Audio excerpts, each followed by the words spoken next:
सभी भोजपुरवासियों की तरफ से आपको बहुत बहुत धन्यवाद देता हूँ, बधाई देता हूँ। शिव चर्चा में मैं हाजिर देता हूँ। यहाँ के लोगों ने आयोजन किया, उसको बुलाया, आया, धन्यवाद को मुझको देना चाहिए कि आपने मुझको बुलाया। दर्शकों, जैसा कि आपने देखा कि एक मुस्कुराहट के साथ ये कहना आपने बुलाया है और मैं आपके समक्ष हूँ। कितनी सरलता, कितनी आपके प्रति लगाव की झलक जो दिखलाई देती है आपके हमारे श्री हरिनारायण जी का, यह एक सराहनीय है, ये एक सराहनीय बिंदु है। सर, मैं यह जानना चाहूंगा कि ये शिव गुरु परिचर्चा क्या है? शिव गुरु परिचर्चा शिव गुरु से व्यक्ति का शिष्य के रूप में जुड़ा हुआ। शिव गुरु परिचर्चा का अर्थ हुआ कि शिव के गुरु स्वरूप से एक एक आदमी का, एक एक जन का जुड़ाव गुरु शिष्य के संबंध में, और इस बात को लोगों को सुनाया और समझाया जाए, इसी के लिए यह शिव गुरु महोत्सव है या शिव गुरु चर्चा। अन्य अध्यात्म और ये शिव गुरु के अध्यात्म में क्या अंतर है? देखिए, जहाँ तक अन्य आध्यात्म तो एक ही चीज है, और नहीं, बहुत से उपासक अलग अलग देवी के कोई उपासक है, कोई बजरंग बली का उपासक है, कोई अन्य देवता का उपासक है, लेकिन ये अन्य देवता में और ये जो आप शिव गुरु परिचर्चा की बात करते हैं, दोनों में क्या अंतर है? उपासक और शिष्य में तो अंतर होगा। आपने कहा कि अन्य देवताओं के उपासक, हम कह रहे हैं शिव के शिष्य। उपासक और शिष्य में अंतर होता है। शिष्य ज्ञान लेता है गुरु से, शिव भी गुरु हैं और वो आदि गुरु हैं, जगत गुरु हैं, पहले से लोगों की ये बात मालूम है। तो गुरु से जब आप जुड़ेंगे तो वो आपको आध्यात्म का ज्ञान देंगे। अध्यात्म कहते हैं आत्मा के विज्ञान को, ऊर्जा के विज्ञान को, जिससे हम आप हैं, प्राणी जगत है, यह विज्ञान क्या है, गुरु इसका ज्ञान देते हैं। और देवताओं से जुड़ाव तो अलग स्थिति है। ज्ञान होगा तो देवताओं की परख आपको हो सकती है। अलग जैसे देवताओं का आपने नाम लिया, तो शिव के शिष्य किसी विशेष देवता से जुड़े हुए उपासक नहीं, वो शिव को अपना गुरु मानते हैं और शिव गुरु से वो ज्ञान लेने की कामना से इस जुड़ाव को बढ़ाते हैं, शिव गुरु से जुड़ाव को बढ़ाते हैं। जहाँ तक देवताओं के प्रति आदर सम्मान का सवाल है, हम किसी स्कूल में पढ़ते हैं तो माता पिता का सम्मान करते हैं, लोगों का, परिजनों का सम्मान करते हैं, तो शिव के से सम्मान सबका करते हैं, समादर सबका करते हैं, लेकिन जुड़ाव वो गुरु से करते हैं, शिव के गुरु स्वरूप से करते हैं। किसी विशेष देवता से हमारा कोई उपास्य और उपासक का संबंध नहीं है, यहाँ तक कि शिव से भी उनसे गुरु का है। बहुत खूब आपने बताया हमारे दर्शकों को। यह मैं जानना चाहूंगा कि आत्मा क्या है? देखिए, आत्मा शब्द का जो अर्थ होता है, आत्मा का अर्थ होता है परमात्मा। वह परमात्मा जब जीव की स्थिति में आता है, जीव भाव की स्थिति में आता है, तो आप कहते हैं जीवात्मा, जीव की आत्मा। आत्मा शब्द का, जैसे आत्मा शब्द का प्रयोग करिएगा, उसका एक ही अर्थ होता है परमात्मा। आप कहना चाहते हैं आत्मा में अगर आदमी के भीतर आई हुई आत्मा, तो उसके लिए सही शब्द होना चाहिए जीव आत्मा या मनुष्य आत्मा। आत्मा तो यानी परमात्मा, और इसीलिए कहा जाता है आप में और उस परमात्मा में कोई अंतर नहीं, वही परमात्मा आपके रूप में आया, लेकिन आपके रूप में आने के चलते वह जीव भाव में आ गया है, इसलिए आप कहते हैं ये जीव आत्मा। आत्मा का मानी परमात्मा। आत्मा शब्द का ही अर्थ होता है, उसकी परिभाषा, उसकी व्याख्या ही है परमात्मा। बहुत खूब आपने कहा, और हमारे दर्शक भी आपकी बातों से काफी प्रसन्न हुए होंगे और उनके मन में जो कुछ भी प्रश्न होगी निश्चित ही दूर हुआ होगा। लेकिन कुछ प्रश्न और हैं जो हमारे दर्शक, आपके भोजपुरवासी, आपके जानने वाले, आपके प्यारे, बहुत कुछ जानकारी आपसे लेना चाहेंगे। शिव के गुरुत्व की बात आर्य वेदों में, ग्रंथों में भरे पाए जाते हैं, तो फिर विशेषकर शिव गुरु है पर दबाव देकर कहने की बात कहाँ तक उचित है? देखिए, आपके प्रश्न पे मैं नहीं कुछ कहना चाहूंगा, इसलिए कि वेदों में शिव गुरु है ऐसा नहीं, लेकिन उसके बाद लोग कहते हैं, वैसे ग्रंथों में भी लिखा है, तुम त्रिभुवन गुरु वेद बखाना, पंक्ति आई है, लोग जानते हैं इसको। वैसे वेदों में कुछ नहीं, चार वेदों में ऐसा नहीं है कि शिव त्रिभुवन के गुरु हैं, ऐसा वेदों में कहीं शब्द रूप से नहीं है। शाब्दिक मान्यता होगी, उसके पहले भी थी, वेद के पहले तो थी ही, सिंधुघाटी सभ्यता में। दूसरा सवाल खंड है आपका, वो क्या है कि गुरु, शिव गुरु आज ग्रंथों में भरे पाए जाते हैं, तो फिर विशेषकर शिव गुरु है पर दबाव। अच्छा, देखिए ये बात तो सदियों से, हजार वर्षों से कही जा रही है कि शिव जी कही जा रही है, किताबों में है, शास्त्रों में है, साधु बोलते हैं, हमारे बुजुर्ग भी बोलते जी हैं, सब लोग बोलते हैं शिव गुरु। भैया आप बोलते हैं कि शिव गुरु है तो मानते क्यों नहीं? अजीब स्थिति है, अजीब विडंबना है आपकी। आप कहे जा रहे हैं कि मेरे बाबा से बड़ा कोई गुरु नहीं है। शिव को बाबा कहा जाता है चंदा मामा सबके भोले बाबा जी, शिव जगत के बाबा।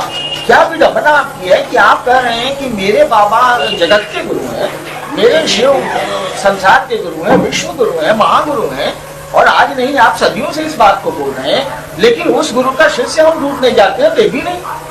आप बोलते हैं कि शिव गुरु है, लेकिन जरा शिष्य ढूंढ के दिखलाइए कि शिव का कोई शिष्य अपने को कहता है क्या? कोई कहेगा हम फलना के हैं, कोई कहेगा हम अमुक के हैं, कोई कहेगा हम अमुक के हैं, कोई कहे, लेकिन ही नोज इट, वह इस बात को जानता है कि शिव गुरु है। ये किताबों में और शास्त्रों में लिखा है। जी भैया ये कौन सा जानना है जो आपकी समझ से बाहर है? आप जानते हैं, आप सुनते हैं, आपको ये पता है कि शिव गुरु है, लेकिन मानते क्यों नहीं आप? अगर मानेंगे तो परिणाम उतरेगा। आपको मालूम है कि सबसे बढ़िया विद्यालय है ये, और आप पढ़ते ही नहीं और बच्चे को भेजते ही नहीं, परिणाम का। हाँ, और आपको कहा जा रहा है कि बढ़िया बढ़िया, आप जानते भी हैं कि बढ़िया स्कूल है, लोग कह भी रहे हैं कि बहुत बढ़िया स्कूल है, बहुत सुंदर विद्यालय, इससे सुंदर विद्यालय इलाके में नहीं है, और आपको कहा जा रहा है तो बच्चे को भेजिए ना। आप कहते हैं मालूम है बढ़िया स्कूल है, भेज के क्या करें? तो परिणाम क्या है? बिल्कुल ठीक उसी तरह से शिव गुरु है, ये बात आप कह रहे हैं, जान रहे हैं, आपको खबर है, ये तो मानते क्यों नहीं? मान के देखो, रिजल्ट होगा तो आ जाएगा, नहीं होगा छोड़ देना। शिव को गुरु मानने में तुम्हारा कुछ खर्च तो होता नहीं, तुम्हारे कुछ पैसे तो लगते नहीं, तो आप जानते हैं उसको करते नहीं। इसीलिए हम लोगों ने कहा कि आपको खबर है, आपको सूचना है, समझते क्यों नहीं? समझ जाएंगे तो आप शिष्य हो जाएंगे। और अगर वो गुरु होंगे और सही में गुरु होंगे, और साधुओं और शास्त्रों ने सही में कहा है कि शिव गुरु हैं, दर्शकों, जो आपके मन में था कि शिव गुरुत्व की बात ग्रंथों में मिलती है, उसके बाद भी शिव पर विशेषकर दबाव, शिव गुरु पर विशेषकर दबाव क्यों दी जाती है, क्या कारण है? आप अपने श्री हरिनारायण की बातों से निश्चित ही आप संतुष्ट हुए होंगे, और उम्मीद करता हूं कि आज से आप भी अपने को शिव शिष्य जरूर मानेंगे, अपनाएंगे। मैं यह जानना चाहूंगा सर जी, हमारे यहाँ संप्रदायवाद नहीं है। जिस तरह से सारी नदियां सागर में मिलती है, उसी प्रकार संपूर्ण देवार्चन विष्णु को प्राप्त होता है। तो फिर बहुदेव पूजा की पद्धति की वैज्ञानिकता शिव के निकट लाने का प्रयास, कहीं यह बताने का प्रयास तो नहीं किया जा रही है कि शिव अर्थात कल्याण भाव से दूर है? देखिए, मैंने आपको शुरू में कहा कि हम लोग शिव को गुरु मानने की बात कर रहे हैं जी। बहुवाद या मोनोथीइज्म, एक ईश्वरवाद की बात हम लोग नहीं जानते हैं। हम लोग कह रहे हैं कि शिव को गुरु मानिए, वो गुरु हैं, आपको ज्ञान देंगे तो बात समझ में आ जाएगी कि एक सारे विकास एक ही परमात्मा के हैं, सारा एक्सपोजिशन, सारा प्रगतिकरण है। जहाँ तक संप्रदायवाद का सवाल है, गुरु शिष्य की परंपरा में धर्म और संप्रदायवाद कहाँ आता है? आपको समझाइए।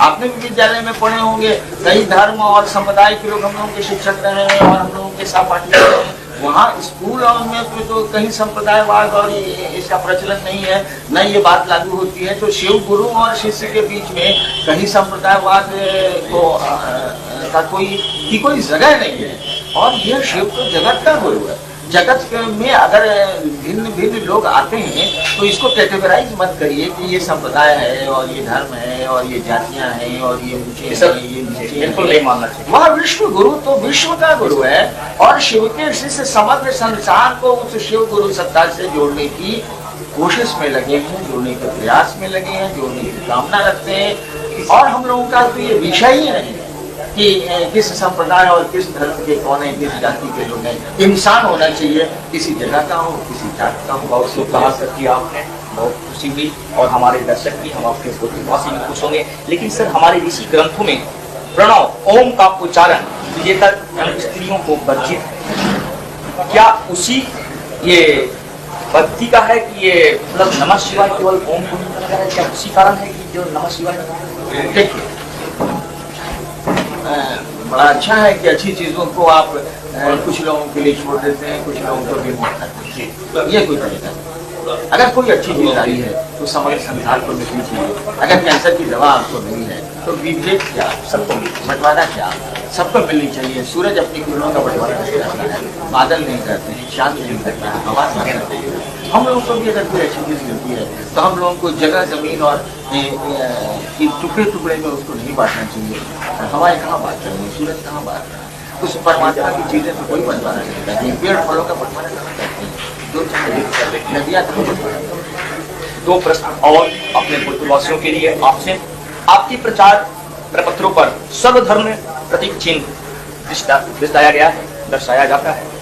सारे प्रतीक और उसमें जन के समय, आम जनों के समय केवल एक ही प्रतीक चिन्ह पर सीमित कर रह जाते हैं। जैसे कि उस पर मंदिर का भी प्रतीक चिन्ह है, मस्जिद का भी प्रतीक चिन्ह है, गुरुद्वारा का भी है। देखिए, कोई बात कही जाती है तो परिवेश को ख्याल रखा जाता है, परिवेश का ख्याल रखा जाता है।